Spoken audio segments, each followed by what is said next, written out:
பாஜக கூட்டணி மிகப்பெரிய பின்னடைவை சந்திச்ச மகாராஷ்டிரா மாநிலத்துல அக்டோபர் மாதம் சட்டப்பேரவை தேர்தல் நடக்க இருக்கு. இதனால இப்பவே அங்க அதிக கவனத்தை செலுத்த ஆரம்பிச்சிருக்கு பாஜக. இந்த தேர்தல பாஜகவோட வெற்றியை தீர்மானிக்க போறது குறிப்பிட்ட 3 விஷயங்கள் தான். முதலாவதா மகாராஷ்டிரால வெற்றியை சாத்தியப்படுத்துற ஓபிசி சமூகத்தினருடன் பாஜகவுக்கு இருக்க விரிசல். 1980கள்ல இருந்து பாஜக சிறப்பு கவனம் செலுத்தி வர ஓபிசி சமூகத்தினருக்கு இப்போ பாஜக மேல அதிருப்தி உருவாகி இருக்கு. அதற்கு முக்கியமான காரணம் மகாராஷ்டிரால 33% இருக்க மராத்தா சமூகத்தினர் கடந்த சில ஆண்டுகளா கல்வி மற்றும் வேலை வாய்ப்புகள்ல தங்களுக்கு இடஒதுக்கீடு கேட்டு போராடி வந்தாங்க. அதோட தங்களை குன்பீஸ்னு குறிப்பிட்ட ஓபிசி சமூகத்துல சேர்க்கணும்னு கோரிக்கை வச்சு வந்தாங்க.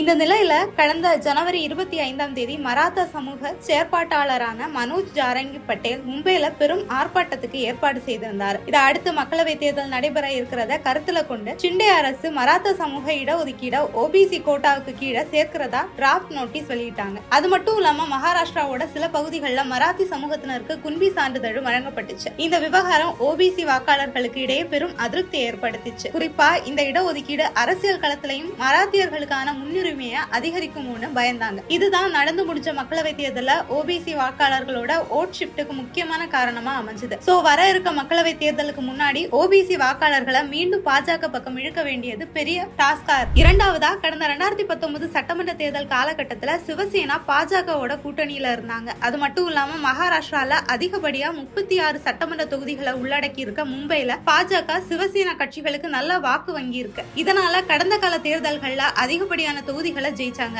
ஆனா கடந்த 2022 சிவசேனா கட்சி உத்தவ் தாக்கரே ஏக்நாத் ஷிந்தேன்னு 2 அணிகளா உடைஞ்சிருக்கிறதுனால இந்த முறை வாக்குகள்ல ஸ்பிளிட் ஏற்படும். நடந்து முடிஞ்ச மக்களவை தேர்தல்ல வாக்கு விகிதத்துல பிளவு ஏற்பட்டிருக்கிறத பார்க்க முடிஞ்சது. குறிப்பா மும்பை மண்டலத்துக்கு உட்பட்டிருக்க 6 மக்களவை தொகுதிகள்ல உத்தவ் தாக்கரே தலைமையிலான சிவசேனா 3 தொகுதிகளை கைப்பற்றிச்சது. அதே சமயம் 12 தொகுதிகளை கொண்ட மும்பை கொங்கன் மண்டலத்துல 7 தொகுதிகளை கைப்பற்றி இருந்துச்சு பாஜக. அதனால தொகுதிகளோட ஷிப்ட தவிர்க்க முயற்சிகள் எடுக்க வேண்டிய கட்டாயத்துல பாஜக கூட்டணி இருக்கு. குறிப்பா மக்களவை தேர்தல் காலகட்டத்துல பாஜக கையில எடுத்திருந்த இந்துத்துவ சித்தாந்தங்கள் இங்க ஒர்க் அவுட் ஆகாததுனால ஸ்ட்ராட்டஜியை மாத்த வேண்டிய கட்டாயமும் இருக்கு. மூன்றாவதா நடந்து முடிஞ்ச மக்களவை தேர்தல பாஜக கூட்டணியோட பெர்ஃபார்மன்ஸ் எதிர்பார்த்த அளவுக்கு வெற்றியை தரல. கடந்த 2019 மக்களவை தேர்தல 23 தொகுதிகளை ஜெயிச்சிருந்த பாஜக நடந்து முடிஞ்ச மக்களவை தேர்தல்ல 28 தொகுதிகள்ல போட்டிட்டு 9 தொகுதிகளை மட்டுமே ஜெயிச்சது. அது மட்டும் இல்லாம பாஜகவோட கூட்டணியில இருந்த ஏக்நாத் ஷிந்தே தலைமையிலான சிவசேனா 15 தொகுதிகள்ல போட்டிட்டு 7 தொகுதிகளை, அஜித் பவார் தலைமையிலான தேசியவாத காங்கிரஸ் கட்சி 4 தொகுதிகள்ல போட்டிட்டு 1 தொகுதியை மட்டுமே ஜெயிச்சது. ஆக மொத்தத்துல இந்த மக்களவை தேர்தல்ல மகாயுதியோட பெர்ஃபார்மன்ஸ்